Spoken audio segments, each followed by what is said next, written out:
Bonjour à tous, c'est Majda. Alors ça fait très longtemps que je ne vous ai pas retrouvé sur YouTube, principalement par manque de temps.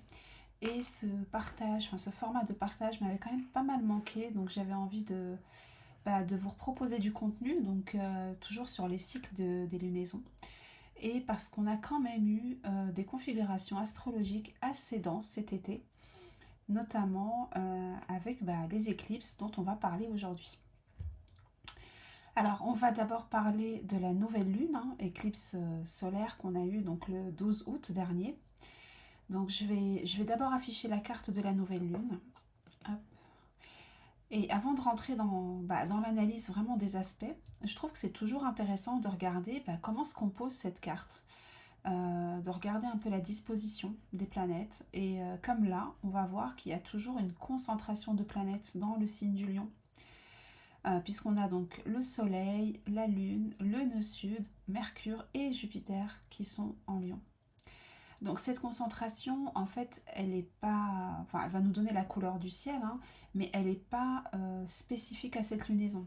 Comme vous le savez déjà, si vous suivez les énergies astrologiques, eh bien, ça fait un moment qu'on est dans cette dynamique Lion, depuis l'entrée de Jupiter en Lion, le changement d'axe des nœuds lunaires et bien sûr le transit du Soleil en Lion.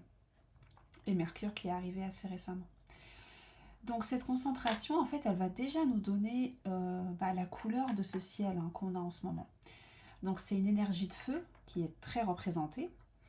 C'est pas spécifique à cette lunaison, comme je le disais, mais on va quand même continuer à travailler sur des thématiques très solaires. Et quand on dit thématique solaire, sur un plan individuel, eh bien, on parle plutôt de tout ce qui va être en lien avec l'affirmation de soi, avec un travail aussi sur son identité, sur sa valeur, sur ses talents créatifs et aussi sur notre positionnement, donc notre place dans le monde, entre autres. Mais cette nouvelle lune, donc, elle se déroule donc dans ce signe du lion et on va quand même voir que eh bien, on n'a pas fini encore ce travail avec l'énergie lion. De toute façon, on a l'axe des nœuds qui dure 18 mois dans l'axe lion-verseau. On a Jupiter qui va rester là pendant 1 an.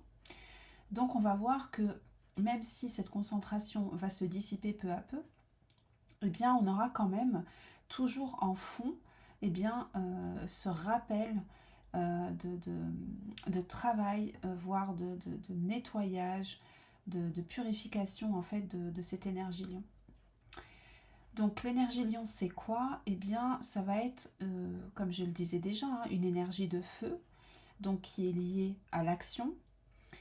C'est notre capacité à rayonner, donc à trouver sa place, à sentir aussi nos talents créatifs, à être connecté à notre cœur, à nous montrer généreux, à être vraiment dans la souveraineté aussi de notre propre royaume.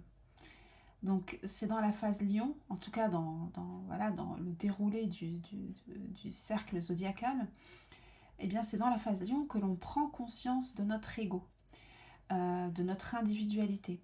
C'est donc assez naturel en fait quelque part qu'on ait là une sorte de recentrage en fait qui se fait sur soi, sur ses besoins, mais aussi sur la nécessité en fait de les montrer, de les partager, d'être vu et d'être reconnu.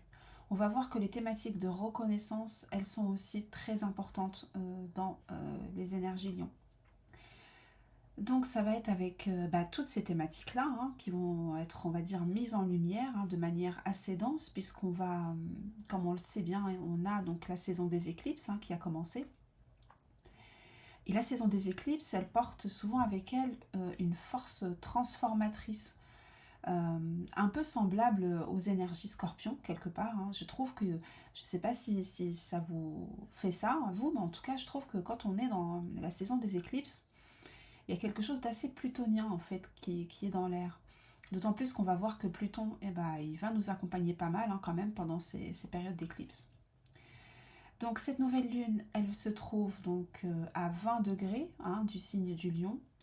Et comme aspect principal, elle va former un trigone à Saturne, qui est donc à 14 degrés du signe du bélier. Donc on a un orbe d'à peu près 5 degrés plus ou moins.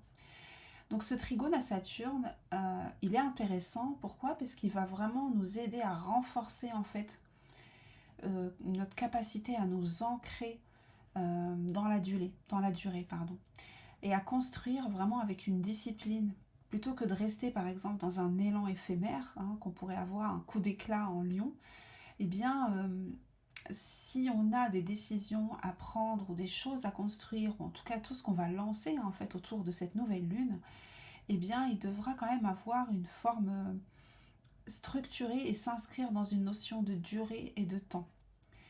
Donc si on veut apporter des changements, eh bien on le verra que d'ailleurs la thématique du changement elle est aussi assez importante, hein, avec les positions de Mercure et les aspects que reçoit Mercure. Mais il y a quand même de fortes chances que ces changements, eh bien, ils soient soutenus par une notion de durée et de temps. Donc euh, c'est assez intéressant en fait de voir un petit peu eh bien comment voilà comment on ressent en fait ce temps-là en fait où on est plutôt dans où on a en fait en Lion eh bien des énergies qui vont être vraiment sur un focus de mise en lumière, de besoin peut-être de reconnaissance assez immédiat, une forme d'impulsion aussi, d'impulsivité plutôt. Euh, donc là, voilà, c'est intéressant de prendre en fait conscience de ça et de voir que le trigone à Saturne, il propose quand même de tenir sur la durée. Si on a des élans créatifs par exemple, eh bien, il faut aussi organiser quelque part ces élans-là pour qu'ils puissent trouver en fait un cadre de référence, s'inscrire dans un cadre pour pouvoir prendre forme. On va voir donc aussi du côté de Mercure ce qui se passe, puisqu'il y a quand même beaucoup d'aspects qui sont vraiment intéressants, je trouve, à développer. On a déjà un Mercure, donc comme je le disais, hein, en Lion, qui est conjoint à Jupiter. Donc la conjonction, elle sera exacte autour du 15 août. Et donc on a un Mercure qui est déjà assez fort et qui peut vraiment donner une agitation, en fait, une agitation mentale, un mental qui est un peu en surchauffe. Qui est peut-être beaucoup dans la cogitation, dans la réflexion, voilà. Et là, il se retrouve en fait dans une position de confrontation avec Pluton. Donc, je commence volontairement par les aspects un peu plus sensibles, et puis on va voir que bien sûr, il n'y a pas que cette opposition Mercure-Pluton, on a d'autres aspects que Mercure fait aussi. Mais l'opposition Mercure-Pluton, eh bien, elle peut nous parler d'un temps où on se sent peut-être exposé à une forme d'anxiété ou en tout cas c'est surtout si on a un Mercure qui a une place importante dans notre thème natal, hein, ou simplement si on a une sensibilité peut-être plus accrue aux énergies, on peut ressentir en fait comme une difficulté à garder un cap serein mentalement. Donc ça peut soit se ressentir dans nos échanges avec les autres, hein, dans les discussions qu'on a, voilà, ça peut y avoir une forme de confrontation, hein, ou de confrontation avec soit du débat, soit il y a toujours une thématique de pouvoir en fait quand on a Pluton qui se retrouve comme ça en opposition. Il y a quelque chose d'assez radical. Donc ça peut être donc comme je le disais une difficulté à garder peut-être un cap serein. Euh, mais ça peut être aussi voilà, soit beaucoup de tension, de nervosité, de fatigue mentale aussi. Donc c'est toujours intéressant, je trouve, de voir que les moments où il est vraiment important de veiller à ce qui nourrit nos pensées, en fait, de quoi on va alimenter notre mental, euh, les sujets en fait auxquels on va s'intéresser à ce moment-là, parce qu'on a quand même voilà, une énergie qui est assez dense, assez complexe avec Pluton. Donc ce qui peut être intéressant dans ces moments-là, en tout cas dans les configurations Mercure-Pluton, pas forcément que Mercure-Pluton, mais Mercure-Pluton entre autres, c'est peut-être de trouver un sujet qu'on a vraiment envie de creuser, un sujet qui nous intéresse, un sujet sur lequel on a envie voilà, de savoir, de développer en tout cas notre connaissance, et de se concentrer en fait en profondeur en fait sur ce sujet. Donc ça permet aussi de canaliser en fait notre énergie et de lui donner une direction. Euh, c'est vraiment un aspect très intéressant pour tout ce qui va concerner la recherche, mais aussi les thérapies. Euh, parce qu'il y a aussi beaucoup le côté introspection en fait qui remonte, qui peut être beaucoup plus fort et qui peut aussi faire remonter des choses difficiles. Donc si par exemple on est dans un travail thérapeutique, un travail sur notre ombre ou un travail voilà, juste de guérison, eh bien ça peut être vraiment intéressant d'utiliser ces moments-là pour avancer dessus. Après, bien sûr, voilà, c'est vraiment à voir en fonction de la sensibilité de chacun. Mais je trouve que c'était vraiment important de passer ce temps sur Mercure, Pluton, parce que ça colore quand même pas mal voilà, la carte du ciel de cette lunaison. L'une des ressources aussi dans ce type d'aspect, c'est tout ce qui va être en lien avec les grandes prises de conscience. Notamment sur les prises de conscience sur ce qu'on doit transformer en soi. Que ce soit aussi peut-être dans nos relations, dans notre rapport à notre valeur.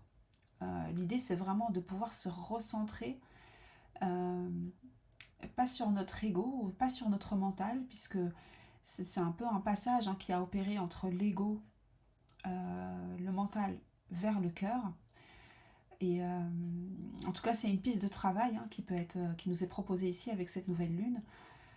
Et qui, voilà, en plus on a cette symbolique du soleil qui est éclipsé, donc c'est aussi pour nous amener peut-être à regarder au-delà de notre ego, d'élever notre mental. On a Mercure-Jupiter, donc Jupiter c'est vraiment aussi la capacité à voir un peu au-delà des limites qui sont là.